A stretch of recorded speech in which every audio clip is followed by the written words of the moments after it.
This is Derek, or Father Enwa, with TheMedicineShell, and today I'm going to discuss Ekwensu. While all of the other Arishi and spirits of ancestral thoughts have cause to inspire fear in the living, there is only one that causes fear among the dead. So much so that those who break oaths in his name have no refuge in life or death. But because of this nature, Ekwensu's name has freed nations of millions, inspired rebellion, and has built a school of thoughts that gifts its students with freedom from fear itself. But Ekwensu is an Arishi whose name invokes as much mystery as it does fear. So in this video, I will explain who Ekwensu is in the world of spirits, who Ekwensu is in our community, and what Ekwensu is within you. Finally, I'll give you the philosophy that ties it all together, so that we can understand the seldom understood name of Ekwensu. In Igbo cosmology, there's great debate on what the name Ekwensu means, even in the most credible circles. And the debate continues not because there is a correct answer to be found, but because all of the most common theories are often correct and describe an element of the nature of this mysterious spirit. The three most credible theories I have heard are Ekwensu, which is do not allow to manifest; Ekwensu, which is will and manifest; and then Ekwensu, which is the drum of manifestation or ignition. If you understand the cosmological connection between all three of these names, you will know that they are all correct, and they all point out a specific nature of the mysterious spirits we know as Ekwensu. Ekwensu is one of an unnumbered army of wild spirits that roam the world invoking fear and misfortune. The class itself takes the name of Ekwensu, the supreme and domineering presence among them. Though these spirits are diverse and have little to do with each other, the common thread is that they often make an uninvited presence into the life of communities and individuals, and bring uninvited consequence as result. Among these spirits, Ekwensu holds the title of Ekwensu Ugo ne Tuburu Agwo, which is Ekwensu the hawk that kills vipers, or Ekwensu the predator that feeds on predators. For example, the presence of a spirit known as Ekwensu is connected to carelessness, foolishness, an inability to focus, and brain fog. Ekwensu causes a young person to live a life that is hapless and without the ability to focus on anything tangible. In elders, Ekwensu is connected to senility. To prevent the spirit from entering the house, a fortification in the form of a shrine is built on the windowsill or near the door of an owner who wishes to strike fear in the heart of the Ekwensu and keep the spirit from penetrating the family home or the heart of the individual. This fortification is known as Ekwensu. The presence of the Ekwensu strikes fear in the unwelcome spirits, forming a shell of defense and command for its owner. It is from Ekwensu's role as a fortress or a shell from unwanted spirits, harmful intentions, and wicked designs from your enemies that the name Ekwensu, or do not manifest, gains traction. For Ekwensu's presence as an apex predator among spirits prevents the will of other spirits from manifesting over that of those fortified by Ekwensu. Ekwensu's presence, when mastered by the individual, protects the individual. The Ekwensu of a shield prevents swords from piercing the body, the way the Ekwensu of the heart prevents fear and failure, or weakness from penetrating the mind and spirits. Ekwensu medicine is a class of antidotes and preventative herbs that keep illness and poison from affecting the body. The way the Ekwensu of a home prevents the spirits of foolishness or irresponsibility from penetrating the family. In many rituals involving Ekwensu, you will notice the presence of a tortoise shell, which is one of many correlations with Agun, the spirits of divine wisdom.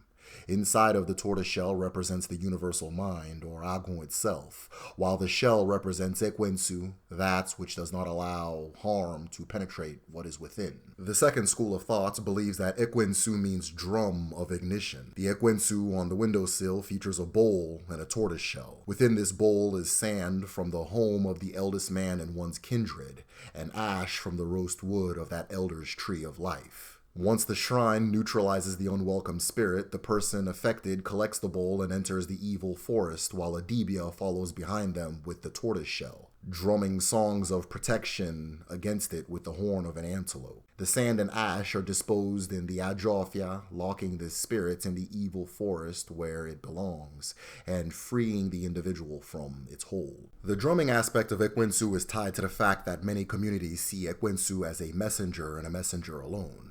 Ekwensu is the spirit that observes whether ceremonies are performed the right and proper way, and delivers a message of approval to Chukwu to commence the spiritual work the ceremony is calling for. It is important to remember that the Ekwe is not an ordinary drum either, but a talking drum, capable of mimicking the Igbo language and sending messages long distance at the speed of sound. The ignition of many rituals is sparked by the ringing of a bell, sometimes the beating of a drum.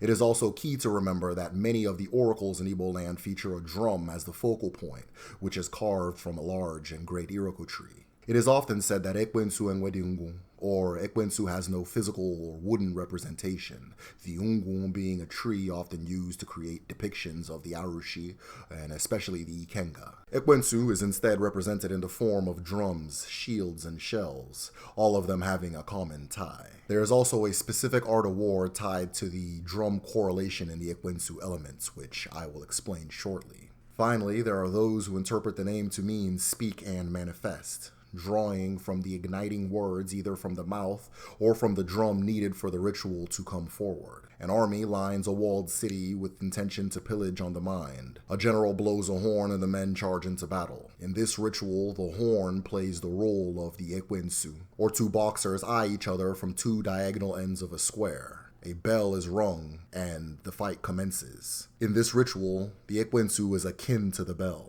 And so, Ekwensu is what is spoken for manifestation to happen, an explosion of one's will into the cosmos that triggers the motion of the universe necessary to bring forth new realities. And this philosophy is the foundation of how communities past and present use Ekwensu in their own existence. For a community, Ekwensu is a punisher, a guardian, and fuel for manifestation. In order for a people to exist on earth, they must make a covenant with Allah, the earth itself. The covenant contains a set of commandments that they and their descendants will not break, known as Iwala. These are the basis of law in Igbo culture and beyond. Ekwensu, on the other hand, allows individuals to make covenants with each other, as do all Arushi.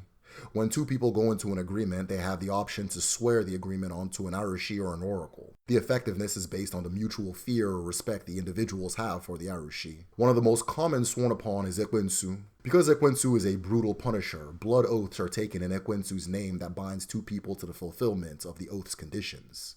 Because Ekwensu is a spirit feared by other spirits, the fear of Ekwensu's punishment surpasses the fear of death, because Ekwensu can punish the spirits on the other side as well. Because of this binding ability, Ekwensu's name was used in the New World by Africans captured and enslaved on colonial plantations. Oaths of secrecy sworn under Ekwensu were used to form plots of rebellion, escape, and revolution. Ekwensu was also a fundamental Arushi in the Haitian Revolution. Haiti, in the time of Napoleon, was France's key source of wealth. So great was the produce from the island that Napoleon was able to build and sustain what was at the time the world's largest standing army. Pushed to the edge, the enslaved people revolted, using oaths to Arushi such as Ekwensu and Nzambe, as well as the talking drum, to organize wide-scale battle tactics, guerrilla strategies, and alliances with freed maroon colonies in the mountains. The Haitians won the war, and soon after Napoleon's forces, now cut off from their primary source of wealth, crumbled under the Russian winter under the weight of starvation. The Europeans who escaped Haiti spoke of Africans who could be shot multiple times but continued fighting, charging at riflemen with their bare hands and taking bullet fire, finally dropping dead once they had succeeded in killing the person they were targeting. A book was written years later about the stories surrounding the revolution called Magic Island, and is the basis of the American version of the zombie mythology we see today. But those familiar with our customs know that this is the face of warfare when under the shadow of predatory Arushi such as Ekwensu. Ekwensu makes a transcendental fighting spirit possible, as well as giving people the ability to unite under a string of oaths more feared than death itself. Back on the continent, fear of Ekwensu dominated communities' interaction with the spirits. It is forbidden to eat food sacrificed to Ekwensu, and no matter the Arushi one pours libations to, it is advised to give a few drops to Ekwensu. There is also an art of war in Igbo culture centered around the philosophy of Ekwensu. When the community was under attack, each drum was used to coordinate battle tactics, spread details of enemy locations, numbers, arsenal, and origin, as well as give blow-by-blow accounts over a long distance and ignite the spirit of Ekwensu in the fighting age grade of the community. The defenseless can also seek shelter in the community's Ekwensu shrine, known as Obi Ekwensu, for fear of this spirit would prevent the attacker from attacking the defenseless. In Odinala, everything big is a macrocosm of the small, meaning if there is an Ekwensu in the universe, then there is an Ekwensu within you, and understanding one is key to understanding the other. And so, in order to understand the universal Ekwensu, we must understand the Ekwensu within. The Ekwensu within you allows you to master what you fear most, because it is also the source of what you fear most. It can trigger a spark of confidence, boldness, valor, and sharp thinking in an individual. But if uncontrolled, it can lead you to wage war on your community and loved ones, and destroy the people around you through acts of arrogance and violence. For this reason, Ekwensu is connected to violent crimes of passion and explosions of violence from an individual. A violent death is known as Ekwensu, and traditionally those who cause violent death are not buried in Tuala for fear of reincarnating that Ekwensu spirits and bringing it back into the community uninvited. But the key word is uninvited. It is the Ekwensu spirit that makes a mother hen attack a leopard if its children are in danger. It is the spirit within you that does not fear the greater enemy, and therefore has what it takes to defeat it. Ekwensu is called upon in times of strategy, such as business and negotiation. But in order to control the Ekwensu, one must be fortified with discipline in order to ride the back of the lion, as well as the awareness of what that lion is within themselves. In ritual language, triggering Ekwensu within is done by sacrificing a fowl to one's Ikenga. It is from there that you make an oath to yourself to achieve what you set out to achieve. In many communities, there's a ceremony before planting known as Ika Ekwensu, where the spirit is summoned and used to ward off the spirits that brought failure in the previous year. This is done before planting can commence, and during the ceremony, individuals confess their failures of the previous year to Ekwensu and declare out loud how they plan on conquering the cause of that failure in the coming year. A while back, I was privileged to come across the account of an ancestor returning from war. As was the custom, the man returned with the head of a man he had killed in battle. He took the head to the dibia of Ekwensu in his community. He knelt before the dibia and he put the head forward. The dibia washed the head with a tonic and said to it, "You who this head belongs to, you are a warrior. The man who killed you is a warrior as well. You must understand that he did to you what warriors do to each other." The dibia then addressed Ekwensu by saying, "The man went somewhere and returned with a head. He is not the first or the second to do so. He followed the ancient practice permitted by Chukwu and Allah. Do not kill him, and therefore do not permit the ghost of the man who he killed to pursue him." And from there the warrior was forgiven, and he was able to make peace with the man he had killed in battle.